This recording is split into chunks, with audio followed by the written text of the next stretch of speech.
We're here on site in Quetzaltenango, Guatemala, and we're standing in front of the Municipal Theater.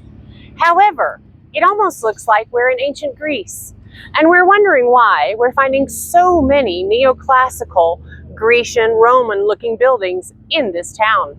After a bit of investigation, we found out how this beautiful architecture came to Quetzaltenango. President Manuel Estrada Cabrera was elected in 1899, and his liberal government sought to highlight the classical Greek culture without organized religion. They also wanted to incorporate new technology in sports. Estrada proclaimed himself the promoter of education, and his government originally sought to achieve progress at all costs and catch up with the most developed countries. So he promoted larger coffee plantations, which basically enslaved the indigenous population, the majority in Guatemala.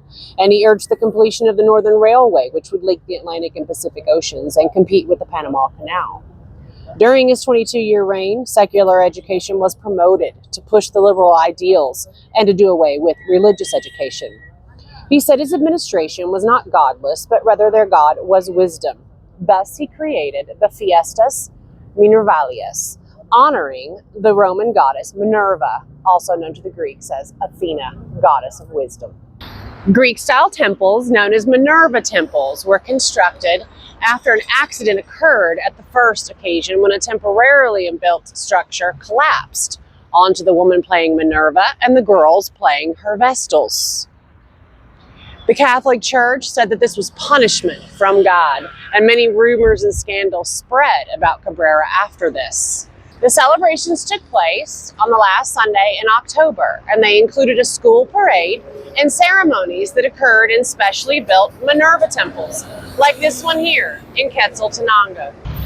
The festivities, which were celebrated for 20 years, gave the ladies of the social elite a chance to show off their fancy Parisian-style dresses.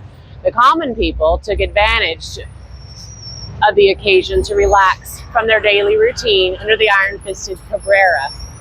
Little by little, the occasions came to include the commoners as well.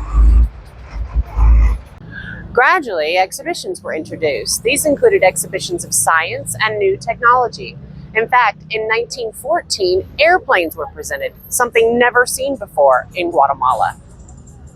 The Fiestas Minervalias also introduced sports disciplines to Guatemala. Aside from American baseball, soccer, cycling, and other various athletics were represented by teams in uniforms.